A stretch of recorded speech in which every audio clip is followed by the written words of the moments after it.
Hey, what's going on, everyone? Here I'm just doing a little bit of practice at Suzuka.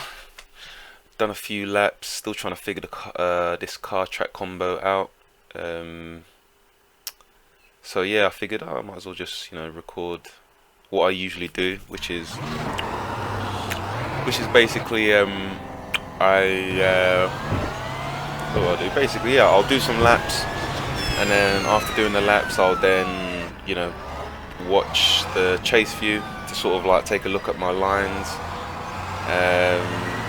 and then I'll do some more laps, and then obviously again look at the chase views to sort of like again just see whether I'm improving my lines, see how close I'm getting to the apexes and all that sort of stuff. So yeah, I just figured I might as well maybe just share it with you guys, share what I do in terms of like trying to get used to the track car combo. So this week, obviously, as you can see, it's Suzuka with the Le Mans series, a track that I'm really fond of. Yeah, I really do like this track. Very difficult track, very technical. They say that these cars, it's easy to drive these cars, which is true. I mean, anybody could drive these cars. There's so much, it corrects itself so much, and four-wheel drive, boost, everything. But it's very difficult to get the car to perform, you know, at your maximum, at your like maximum performance level. Like it's very hard to keep that sort of like high level. So it's difficult. It is difficult. There's a lot of corners on here that are sort of like danger areas where it's very hard to pull it off, but when you do pull it off, you do gain a lot of time. But like I said, it's very easy to mess up. So like for instance, you just saw there in the chicane, I've noticed, especially in the setup that I'm using, that I need to avoid the curbs quite a bit because touching them unsettles the car so much. So I've got to be, my accuracy in going around has got to be on point.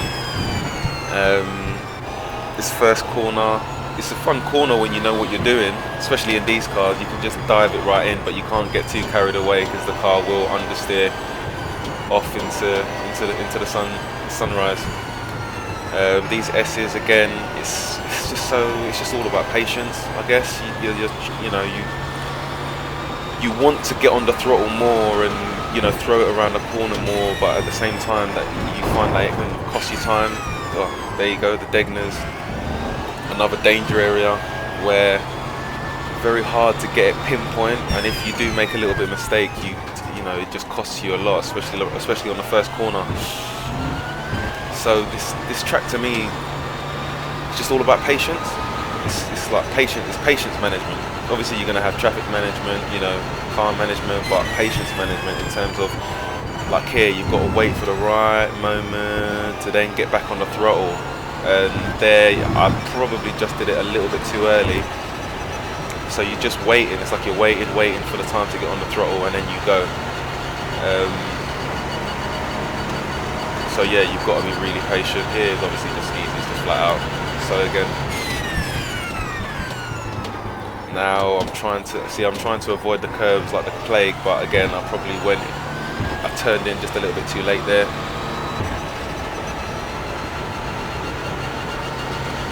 So I mean, obviously take a look at you can take a look at the times that I'm doing at the bottom here in relation to what I'm actually doing on the screen in terms of how I'm performing.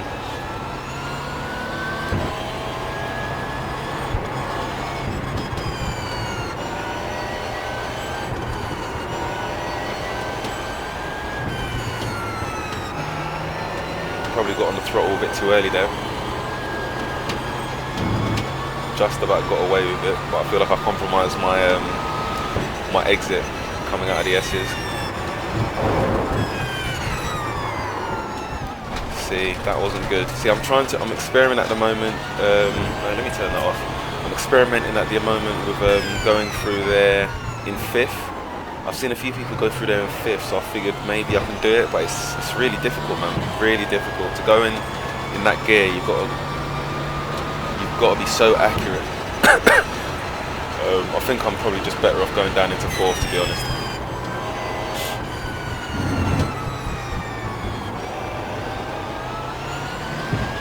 See, See, that didn't feel quite right there.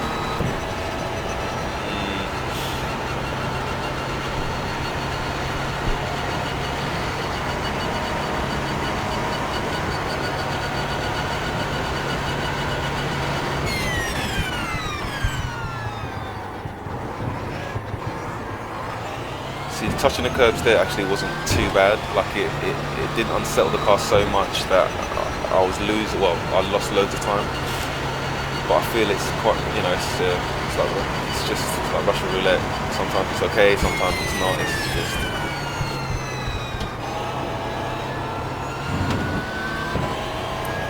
I noticed the hybrid doesn't really kick in too much, especially in the first sector. I guess it's pretty good because I mean, when you're using a hybrid, you tend to get a lot of understeer, and obviously the S's, you need a lot. You definitely need more oversteer to be able to get that car to turn in and then get on the throttle again. And that's what you tend to get as well when you turn the hybrid off. You'll notice the car's still the car's still stable enough, but you notice that the car rotates a lot more. Sometimes a lot, even too much. So you have to be careful. Staying here in second. I've tried in first a couple times, and again it can work, but I feel like the car's over-revving. It's over-revving too much. Second just feels a lot more calm and smooth. See here, I feel like I really need to throw the car around a corner. That felt a little bit better than the last lap, but again, still not quite there. It's hard to explain, but you can see in the laps that I'm doing, you're throwing it around the corner, but you want it to understeer to a certain point, but there's a certain point where you're like, okay, I don't want no more understeer. A little bit of a slide there, still trying to figure it out. But I'm pretty much braking at the 100-meter mark. This setup that I'm using is the pure driving school setup, which seems to work best for me. The three places where I tend to get my setups are Pure Driving School, VRS, and David John Gibbons, I think. But yeah, who gets his from Craig's setup shop. So yeah, this week it just so happens that it's Pure Driving Schools that's working best for me. I mean, last week it was VRS, the week before that it could have been David's. Like it just bounces from each one. So it's not to say that one is necessarily the best one to get your setups from. It's all purely down to your driving style and which ones suit you better. What did I get on that last lap? That last lap was a 38.9. Okay. You can see there that I got on off track as well. Like coming out of the Degners again, trying to like maximise my exit, but obviously got a bit carried away. See, that felt much better. This part of the track felt much better. Well, I mean, sorry, that spoon curve felt much better than the other laps that I've done. There's just that level of throwing it in, and you feel like sometimes you throw it in way too far and you're already understeering off, but then other times you throw it in and there is that slight bit of understeer, but you know that it's okay. Like that last one, it sort of like just slowly stayed where I wanted it to stay on the racing line, which was perfect. That lap was a 38 dead, but obviously with the off track, so obviously take that into consideration. But the rest of the lap was clean, so clearly I could get somewhere close to that.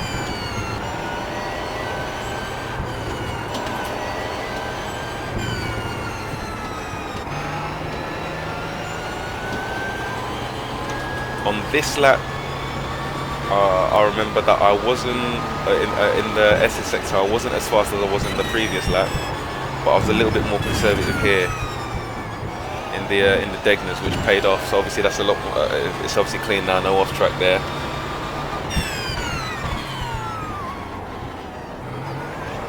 Again, you want to be really easy on the throttle when going through there. I'll show you when we do the chase cam and you can see the pedal inputs, but it's not just a case of like smash and get back on the throttle as quickly as possible. You have to take care.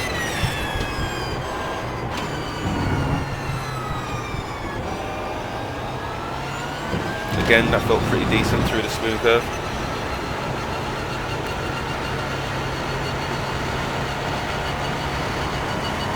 think at this point my hybrid is, I'm using up to about, I'm about 60% at this point.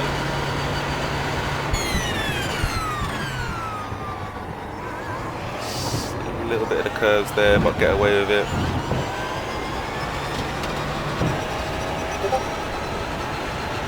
And yeah, that was a definite legal lap, and then that was a 38 dead, so it's pretty decent. Best one I've done so far. I feel like I stopped on this lap, I can't remember why, but it felt like it was going pretty good.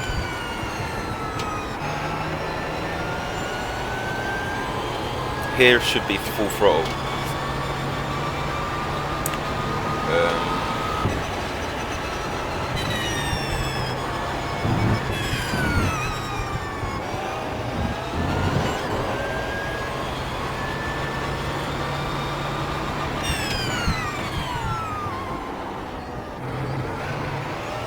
Didn't feel as smooth there, the hairpin.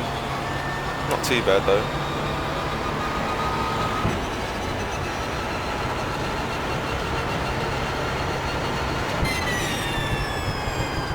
Ooh, okay, yeah.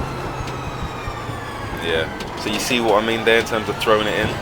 Sometimes when you throw it in, obviously like I'm expecting some understeer, but sometimes that obviously was too much pace going into the corner. So yeah, you know, but again, this is what this practice is for, to learn the limits of what the car can and can't do at any given time. I think I'm going in the pits here, yeah. So we'll just take a look. I think I'll just take a look back at the in chase cam,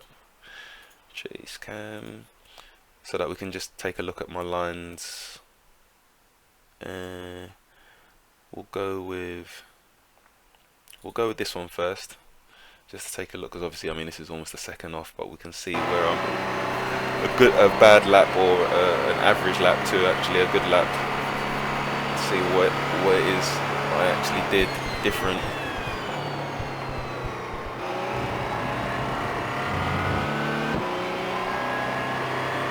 And what actually cost me. Okay, you can take those curves quite aggressive, but I do run wide a bit there.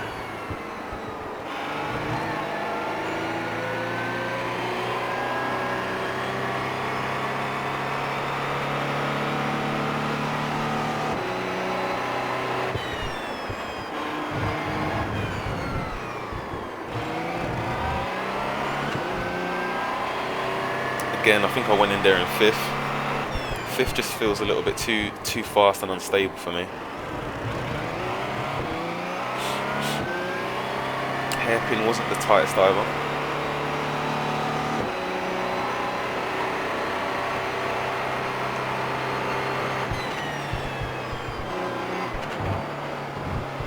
Yeah, too much curb there, running wide, way too much there.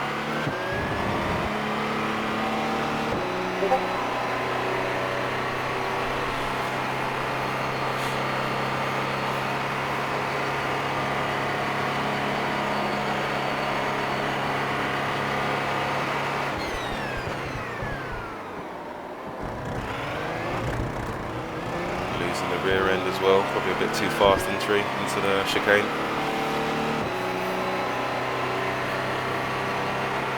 Alright, so it's these two laps where I feel like I did actually pretty good in terms of like actual lines. Definitely something to build upon.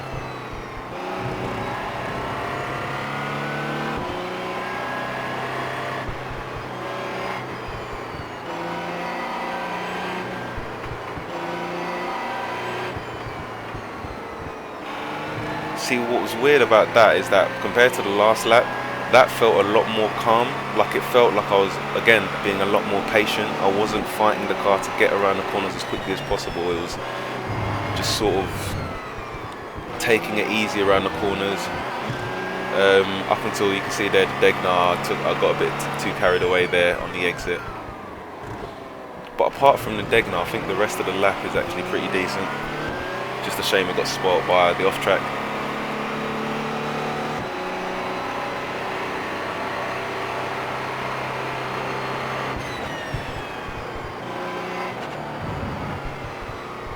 I know I'm going to get understeer here, but I don't mind it because the understeer will carry me around the corner nicely at the right speed, and then you're just waiting, basically wait for the right time to get on the throttle, and then boom. But I'll be very careful of the inside curve there at 130R. It can unsettle the car so much if you touch it the wrong way. A little bit hesitant there, but still pretty decent. So that was the 38-1, pretty much 38 dead, 38-1. And then this is the clean version.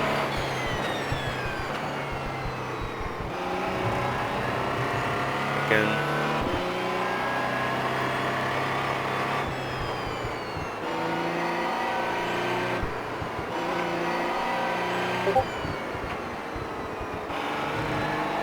You can see I took a bit more curb on some of the corners in the S's.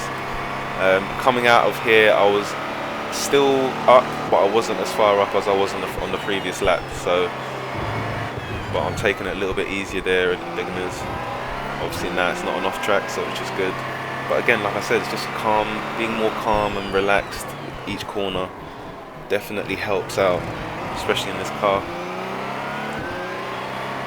Everything's so fast, you feel like you've got to be just as fast with it, but like I said, patience helps. Slight understeer coming through here, but let it just roll around, and then there will be the right point to get on the throttle, and you will just about make it coming out of the exit there onto the curb. So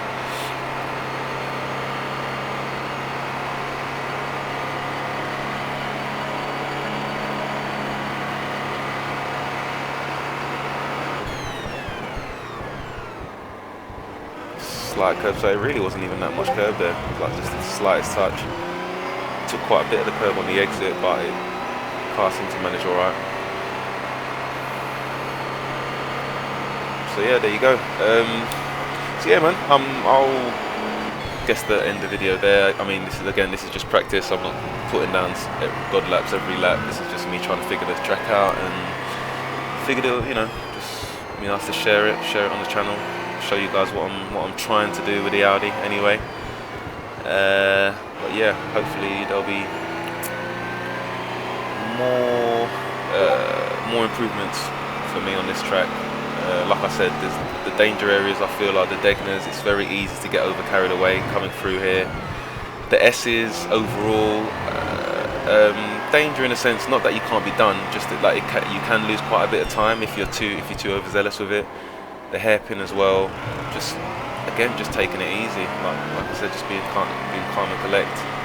The spoon curve, another area where you can lose a lot of time. Again, just be patient. There is going to be understeer in the way that I attack the corners, as you saw. But yeah, you can see that was a bit too much pace. Rewind the video back, and then you guys can take a look at the speeds I'm taking the corners and my top end speed at the end of the straights and all that sort of stuff. So we're all here to learn. But yeah, man. Anyway, thanks for watching. I'll catch you guys later.